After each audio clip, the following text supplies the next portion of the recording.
जीवन को महान बनाने वाली प्रेरणादायक कहानियां, निस्वार्थ भाव से जगत कल्याण की सेवा में समर्पित महान व्यक्तियों के अनुभव। प्रजापिता पिताश्री ब्रह्मा एवं मातेश्वरी जगदम्बा सरस्वती के संग के रंग, ईश्वरीय यज्ञ इतिहास की झलकियां तथा परमात्म शक्ति अनुभूति से अपना जीवन श्रेष्ठ बनाने के लिए देखिए कार्यक्रम प्रेरणा। दीपक देता है रोशनी फैलाने की प्रेरणा, फलदायी वृक्ष देता है देने की प्रेरणा, मधुबन देता है महकते रहने की प्रेरणा, महान व्यक्ति देते हैं जीवन जीने की प्रेरणा। आओ प्रेरणा से दें हम सभी को प्रेरणा।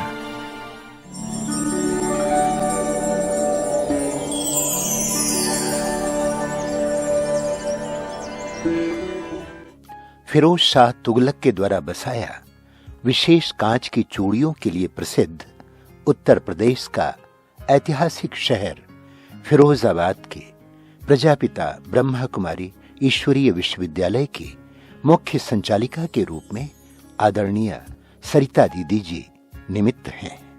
आपका जन्म सन 1966 में फिरोजाबाद में ही हुआ। बाल्यकाल से भक्ति भाव, पूजा पाठ, धार्मिक ग्रंथ पढ़ना, सरल स्वभाव, बड़ों का आदर सत्कार करना आदि संस्कार आप में विद्यमान है। आपके माता पिता पहले से ही ज्ञान में थे। सन 1967 में मात्र 1 वर्ष की अल्पायु में ही शिव पिता के साकार माध्यम पिता श्री ब्रह्मा बाबा की गोद प्राप्त की। तभी से स्वयं भाग्य विधाता ब्रह्मा बाबा ने आपके भाग्य की सुंदर रेखा खींच दी। लौकिक और अलौकिक पढ़ाई पढ़ते हुए आप अपनी 3 लौकिक बहनों के साथ इस संस्था में समर्पित हो गई। सन 1984 से कासगंज, इलाहाबाद, फर्रुखाबाद, बरेली आदि स्थानों पर सेवाएं देती हुई फिरोजाबाद की विशेष सेवाओं पर उपस्थित हैं। नवयुग निर्माण की स्थापनार्थ आपने अनेक कार्यक्रम जैसे तनाव मुक्त शिविर, future of power, education camp, युवा साइकिल यात्रा, व्यसन मुक्ति अभियान आदि का आयोजन किया। वर्तमान समय 6 उपसेवा केंद्रों, 20 गीता पाठशालाओं, 15 टीचर्स बहनों के नेतृत्व में 1800 से भी अधिक विद्यार्थी नियमित रूप से आकर शांति के सागर शिव पिता से शांति की अनुभूति कर रहे हैं।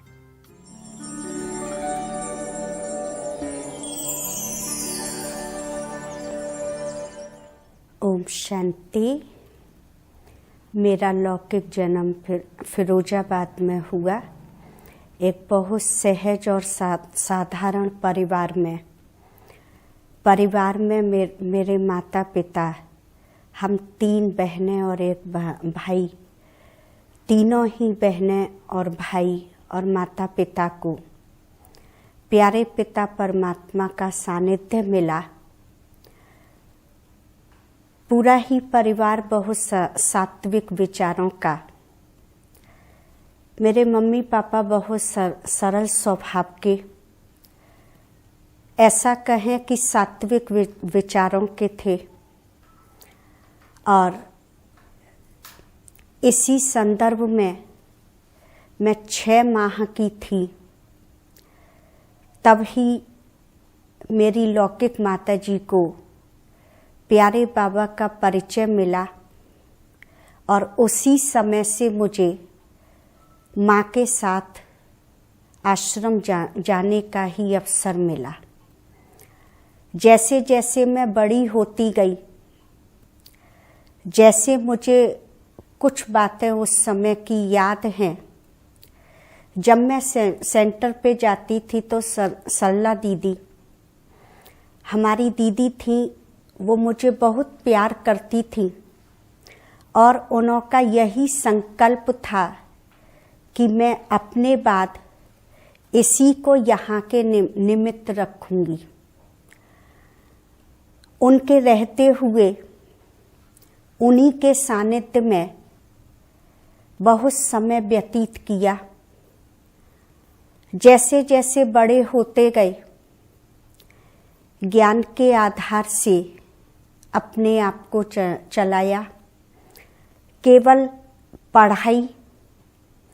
पढ़ाई के बाद मैं और मेरी बड़ी बहन दोनों ही हम आश्रम जाते थे। वहाँ का सारा ही कारोबार देखना, सेंटर को संभालना, सारी ही व्यवस्था देखना, इसमें विशेष हमारी रुचि थी। बहन जी को भी ऐसा लगता था कि बच्चियाँ आएंगी स्कूल से पढ़ाई करने के बाद और ये सारा कारोबार देखेंगी। 1981 में जब आध्यात्मिक मेला हुआ, उस समय दादी प्रकाश मणि जी आए थे। उस समय भी उस मेले का ही आयोजन बाबा ने बहुत ही अच्छी तरह से कराया। पूरा ही परिवार तन मन धन से बाबा के इस कार्य में अर्पित हुआ और ये लक्ष्य रहा कि जितना भी हो सके प्यारे बाबा की सेवा को जितना हम दिल से करें उतना ही हमारे लिए बहुत अच्छा है। छोटी सी आयु में ही मैं माउंट आबू गई। पहली बार 4 वर्ष की थी। उस समय जब मैं माउंट आबू गई तो मुझे वहाँ जाकर के ऐसा आभास हुआ कि सचमुच में ये घर हमारा अपना घर है। और मुझे इतना ज़्यादा दादी जी का प्यार, स्नेह मिला कि मुझे लगा कि सच्ची माँ मुझे आज यहाँ मिल गई हैं। उसी समय से कई बार हमारा मधुबन आना जाना हुआ। मधुबन में समय समय पर विशेष सेवा के लिए भी जाते रहे।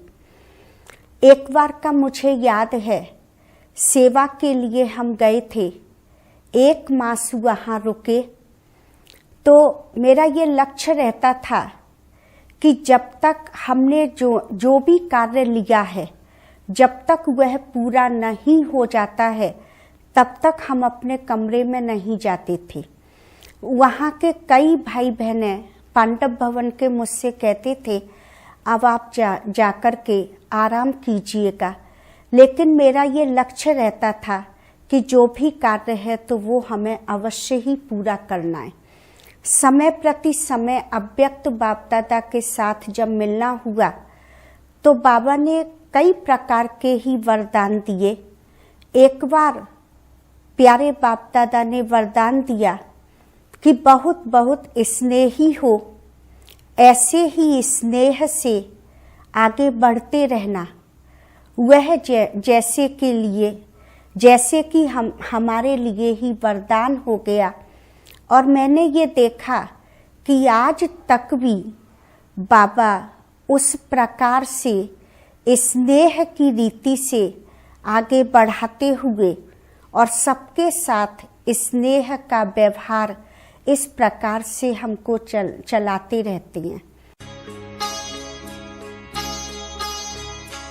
तेरी पालना का बाबा, तेरी पालना का बाबा, एहसान चुकाई किस तरह, एहसान चुकाई किस तरह।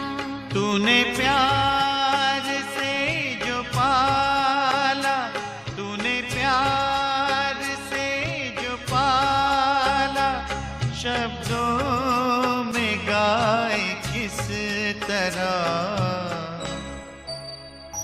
तेरी पालना का बाबा, तेरी पालना का बाबा।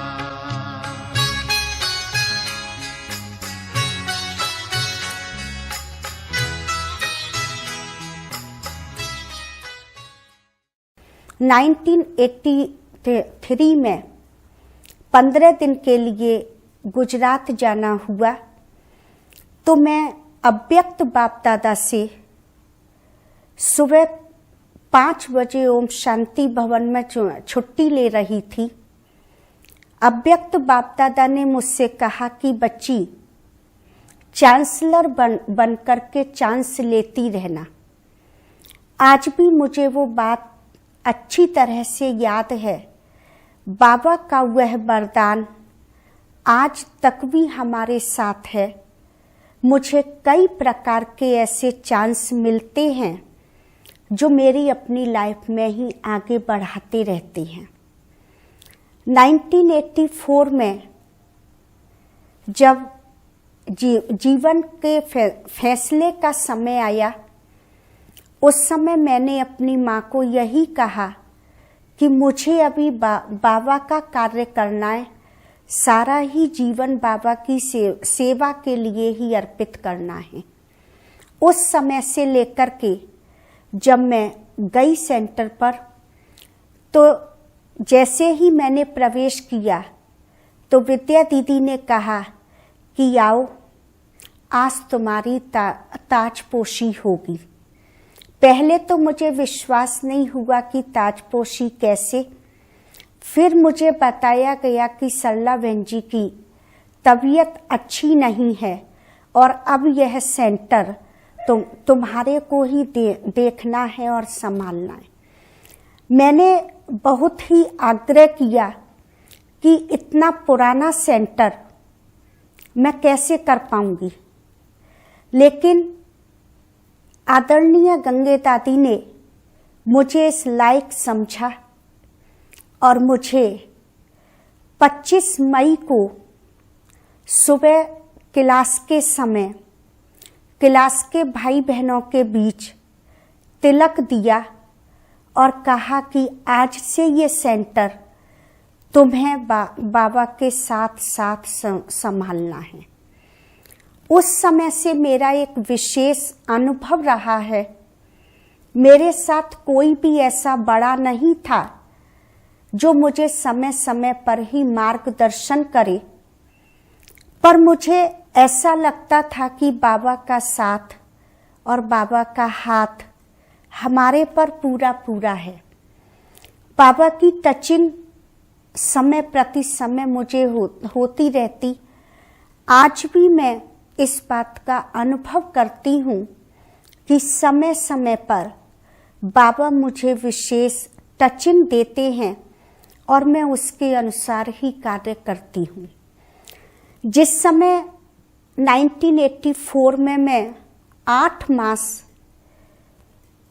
जो सरला दीदी थी उनके साथ में रही, उनकी ही तबीयत अच्छी नहीं थी, तो मुझे उन दिनों माउंट आबू जाना था। दादी प्रकाश मणि जी से पूछा कि दादी मैं आऊं पार्टी के साथ। दादी ने कहा कि बच्ची अब भी नहीं आओ, क्योंकि सरला दीदी की तबीयत अच्छी नहीं है। दादी जी की मैंने ये बात मानी और जब कुछ समय के बाद दीदी का शरीर छूटा, उसके बाद जब मैं मधुबन गई, आज भी मुझे वो सीन अच्छे से याद है। दादी प्रकाश मणि जी ने पांडव भवन के आंगन में जैसे ही मैं दादी को मिली, दादी ने मुझे दोनों ही बाहों में समा कर के कहा कि पिंजरे का पंछी आ गया। मुझे दादी का वो प्यार, दादी का वो स्नेह, दादी का वो दुलार आज भी मेरे साथ है। जब भी मैं दादी के पास जाती थी, दादी मुझे प्यार से सविता कहती थी। फिरोजाबाद को सुहाग नगरी के नाम से दादी जी हमेशा पुकारती थी। और जो पहले दीदी थी, उनका स्वभाव था थोड़ा थोड़ा कुछ बाबा के भंडारे में ले करके जाना। मेरा भी वही स्वभाव रहा। तो दादी जी हमेशा कहती थी, सुदामा की पोटली ले आई। दादी बहुत प्यार से इस प्रकार से ही संबोधित करती थी। और जब तक दादी प्रकाश मणि जी रही, दादी जी का सानिध्य पूरा पूरा रहा। लास्ट तक भी मुझे याद है हम दादी कॉटेज में जाते थे सुबह सुबह अमृत वेले के बाद। दादी जी एक फल हमको देती थी और दृष्टि देती थी। एक बार सर्दी का समय था तो मैं जब दादी जी के पास गई 5:30 बजे, दादी जी उस समय अपना हाथ गरम कर रही थी। मेरे भी दोनों हाथ लेकर के दादी जी ने कहा, रखो रखो सविता, ये अपने हाथ इस पर रखो, तुम्हारे हाथ बहुत ठंडे हैं। तो मुझे ऐसा लगता था कि सचमुच में दादी जी ने जो मुझे प्यार दुलार सम्मान दिया, आज उस प्यार दुलार ने मुझे बहुत ही आगे बढ़ाया। आज भी मुझे ऐसा लगता है कि दादी जी मेरे साथ हैं।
एक दिन 25 अगस्त को दादी जी के ही स्मृति दिवस पर अचानक मुझे ऐसा लगा, मुझे दादी जी की बहुत बहुत याद सता रही थी।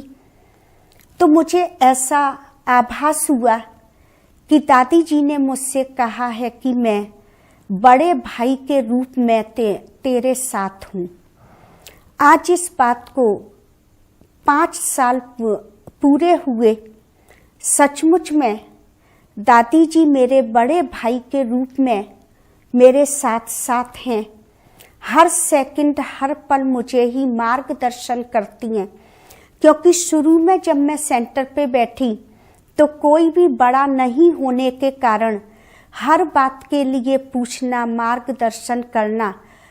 एक बात मैं और बताऊं कि मेरा जीवन शुरू से लेकर के बहुत ही संघर्ष का रहा, लेकिन कितना भी संघर्ष का रहा, कितनी भी बातें हमारे सामने आईं, एक मेरा लक्ष्य अवश्य रहता था कि सत्यता की विजय अवश्य ही होगी। इसी बात को लेकर के आज भी हम आगे बढ़ते जा रहे हैं।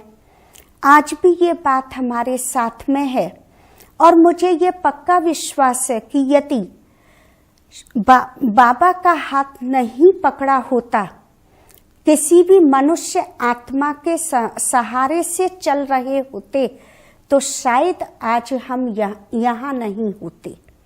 बाबा का हाथ पकड़ा था, बाबा का वरदानी हाथ सदा है, इसलिए आज भी आगे बढ़ते जाते हैं। 1984 के बाद से अनेक प्रकार की सेवाएं आरंभ हुई। सर्वप्रथम 1985 में नेपाल भारत युवा पदयात्रा पहली बार फिरोजाबाद में आई। मेरा कोई भी अनुभव नहीं था कार्यक्रम का, लेकिन प्यारे बाबा की मदद से, दादियों का वरद हस्त, मैं किन किन दादियों का वर्णन करूं। आदरणीय गुलजार दादी, चाहे तो रतन मोहिनी दादी, चाहे तो जानकी दादी, चाहे तो मोहिनी दीदी, मुन्नी दीदी, सभी का मुझे इतना प्यार, इतना दुलार में मिलता है। यूपी में भी मैं सबसे छोटी इंचार्ज बहन के रूप में थी, तो सबका बहुत दुलार और प्यार रहता था। मनोरमा दीदी इलाहाबाद की हमेशा दूसरों को जब मेरा परिचय देती थी तो हमेशा यही कहती कि ये हमारे उत्तर प्रदेश की सबसे छोटी इंचार्ज बहन है। तो मुझे ये नाज है कि बड़ों की दुआएं, बड़ों के ही आशीर्वाद से शुरू से लेकर के अभी तक भी आगे बढ़ते जा रहे हैं। एक बात का मुझे और बहुत नाज है कि बाबा जो कहते हैं कि चैरिटी बिगिंस एट होम, मेरा लौकिक अलौकिक जन्म यहाँ ही हुआ, यहाँ ही शुरू से ही बाबा ने निमित्त बनाया और यहाँ ही हम सेवाएं भी दे रहे हैं। यह जैसे कि विशेष मेरा परम सौभाग्य है, ऐसा मुझे लगता है।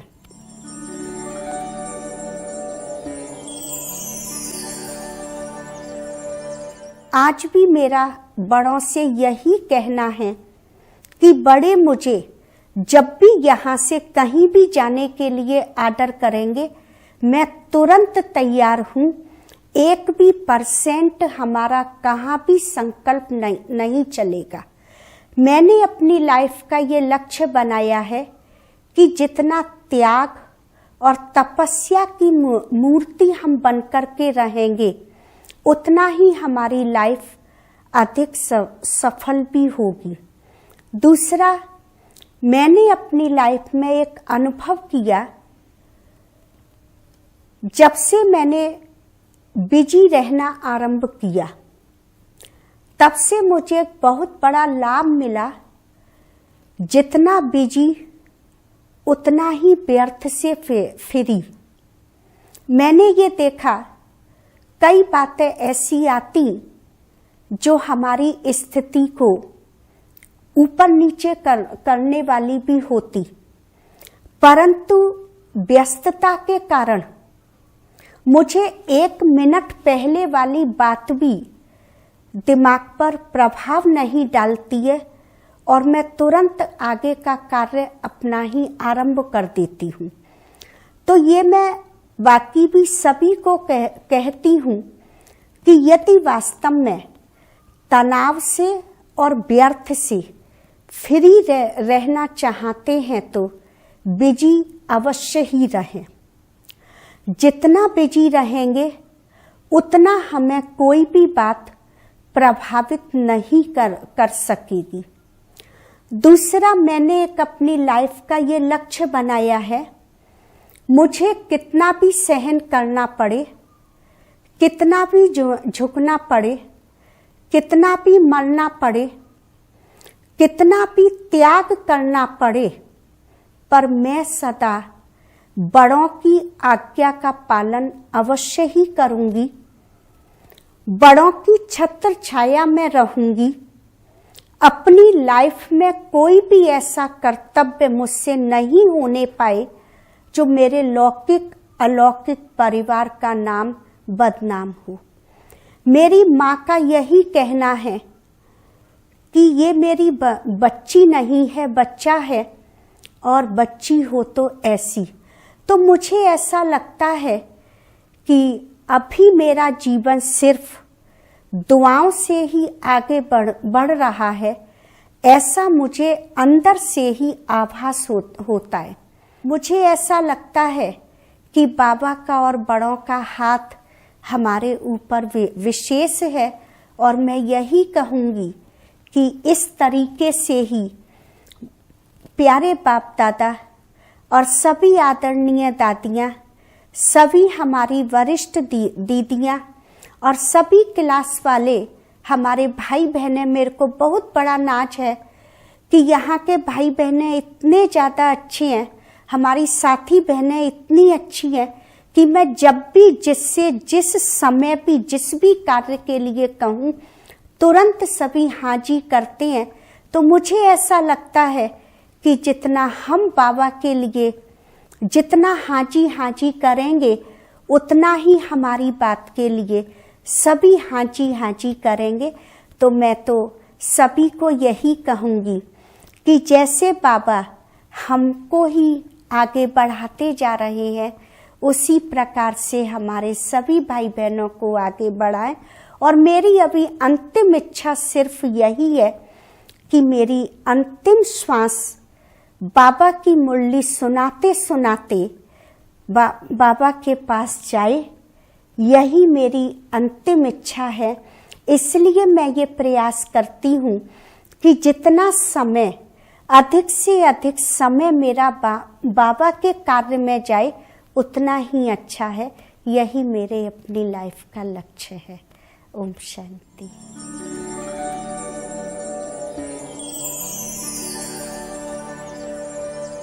दीदी में और योग ऐसा उनका होता है कि एकदम पावरफुल योग होता है। कोई भी कोई कार्य करना होता है तो सबसे पहले वो योग ही करवाती हैं।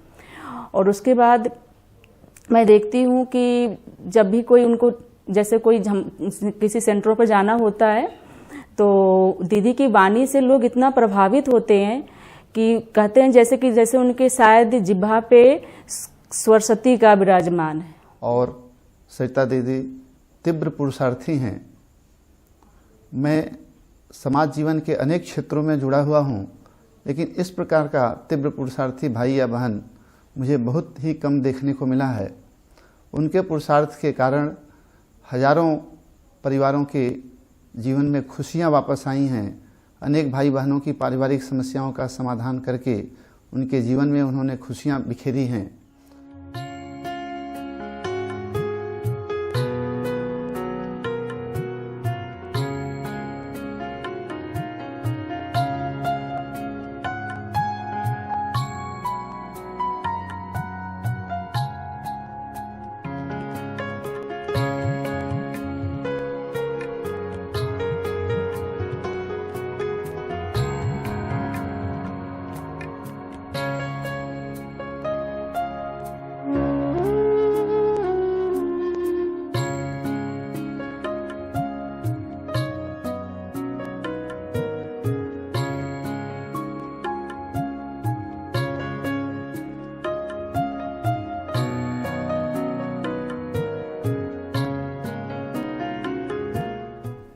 उन्होंने इस संस्था को केवल एक आध्यात्मिक संस्था के रूप में ही समाज में निरूपित नहीं किया, बल्कि उन्होंने इस संस्था को के सामाजिक दायित्वों को भी समझा और समय समय पर वो सामाजिक जागरण के कार्यक्रम कराती हैं, लोगों की आध्यात्मिक चेतना को जागृत कराती हैं और लोगों को आकर्षित करती हैं इस ओर कि वे सत्कर्मियों की ओर प्रेरित हों।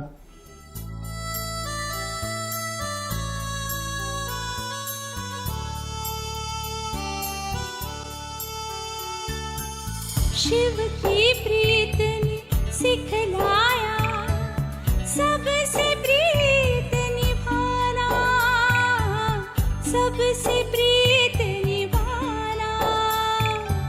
सारी दुनिया अपनी है, अब कोई नहीं बेगाना, सबसे प्रीत निभाना, सबसे प्रीत निभाना।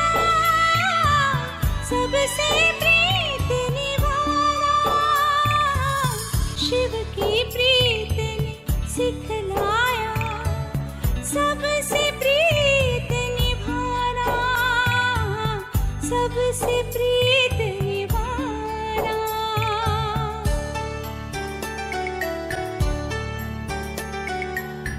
मार्ग दिखाया तूने ऐसा, हो गई ज्ञान की भोर।